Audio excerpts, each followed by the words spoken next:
do think at 32, especially when you're 29, you start dating someone, you just blink an eye and you're like, well, I was just having fun. And rightfully so. I'm not even coming for her. I mean, I don't know if everything needs to be so serious, but I do think she probably, you know, I don't know if used him is the right word because I think you do think there's some world where it could work. He's even done an interview and saying, there would be weeks where Paige would be in New York and just call me and, oh, baby, life is so good and I had such a good day and I can't wait to see you and let's go build a farm together somewhere and you're all I need. And then other days he would call her and check in and she would say, I love New York so much.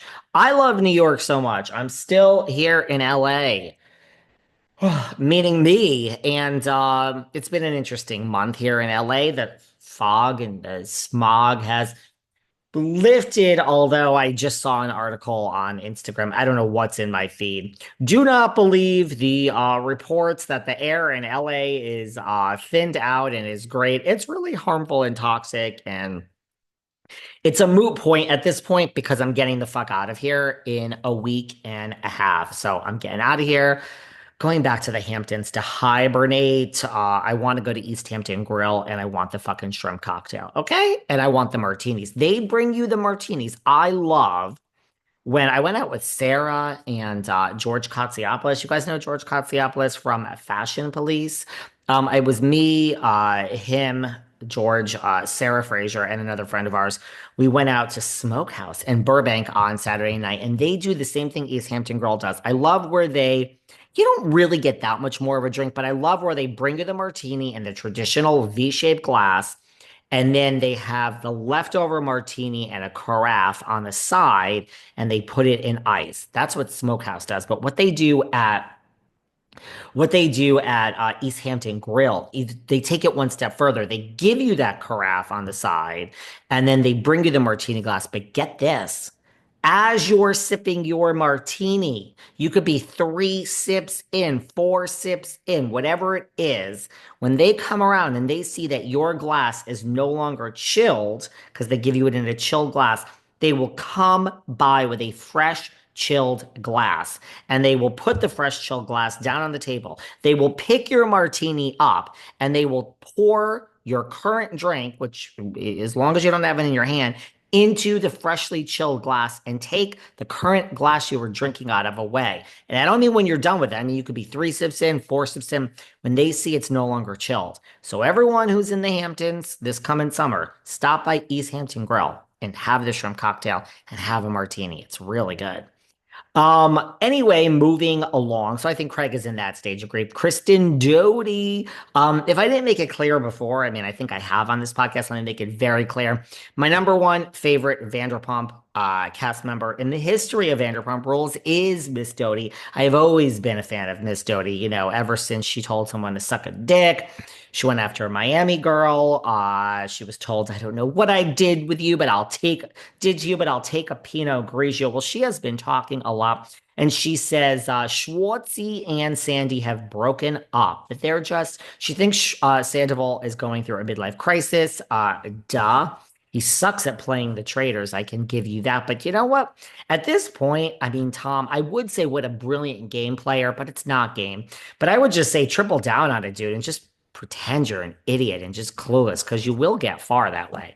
But he's still in the house, loving traitors. But she said Schwartz and Sandoval are broken up and they'll always be there for each other. But Schwartz is, more in with the group than Sandoval, and they are just growing apart. So is anyone else losing sleep at night over the breakup of Tom Schwartz and Sandoval? Schwartz and Sandy's, now that it's closed, they're auctioning off. You could buy the memorabilia. I didn't mind it. It was in Franklin Village, actually close to where I live, kind of. Not per se, but not so far. And they're even auctioning off that famous Schwartz and Sandy sign. Does anyone want to spend any money on the paraphernalia of Schwartz and Sandy's? Although, if you had a T-shirt or something from there, be Bravo history and a classic at this point, I guess. Doty has also said that, remember Jack's got his little fender bender last year? Well, the reason she said was because he received a text from that Brittany just got a text from someone that Jax hates. So I don't know if it was romantic. She just said Brittany just got a text.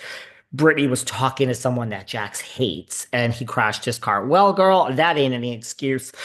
And I mean, she said that Jax is depressed. She thinks he deals with depression issues, which are not to be taken lightly.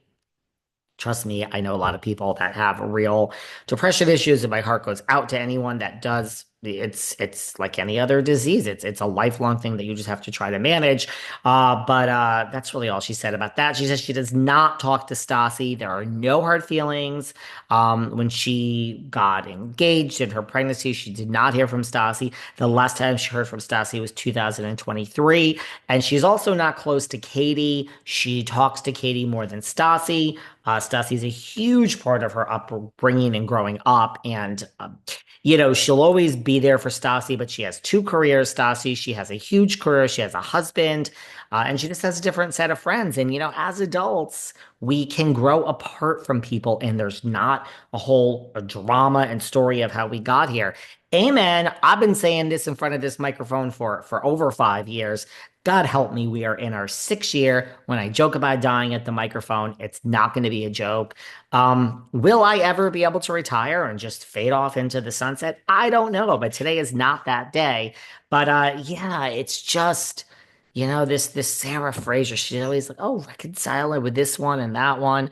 Girl, I don't want to. It's just nothing. You just grow up and you just grow apart from some people. It just happens. Do you know a statistic that says if you have a friend, if anyone in your life for over 70 years, chances are you'll be friends with that person, you know, very, very long term. And there's obviously exceptions, but just basically the point of it is that it's really hard to get to, that 7 year itch. It's really hard to get to 7 years with a friend. I agree. I agree. It's just the older we get, man, the circle gets smaller. And the circle kind of is okay getting smaller. A very good friend of mine, RuPaul. Do you guys know my friend RuPaul? I mean, this bitch used to sashay Shantae across Avenue B back in the day. I mean, let me tell you, anyone who's grew up in New York or came of age in New York. Back in the day, honey, you didn't. Avenue D was for danger. Avenue C, I don't even know what that was for. Maybe Coke. Avenue B was for beware. And Avenue A, I don't know. But the point is, you never went to Alphabet City. A, B, C, and D. I think D was for danger. C was for Coke. B was for beware, and I don't know what A was for. But the point is, you didn't cross any of them. And the further you got to D, the scarier it got. But this RuPaul used to live in that walk up. I mean, now she's worth how much money? But a good friend of mine once told me, oh, RuPaul, I can interact with people, if I have to. It's just not my favorite thing to do. So I'm gonna steal that from RuPaul, that I can interact with people and go out and be social. It's just not my favorite thing to do. That's all. Love it. I'm gonna steal it. Kind of like I stole from Meredith Marks this season, where she said to Brittany, like, what did she say to Brittany? Like, stop talking. I'm not interested in you. I love that. I don't know why I'm the only one that is obsessed with this phrase. It's one thing to say to someone, please stop talking. I don't want to talk about this. Please stop talking. I'm not interested in this conversation. Please stop talking. We've talked about this enough. But to turn to someone and say, please be quiet. I'm not interested in you. Like, it's like saying I'm not interested in you as a human being. I think it is such a thing that I want to use. Like, please stop. I'm not interested in you. It is so dismissive. I find it so funny. And I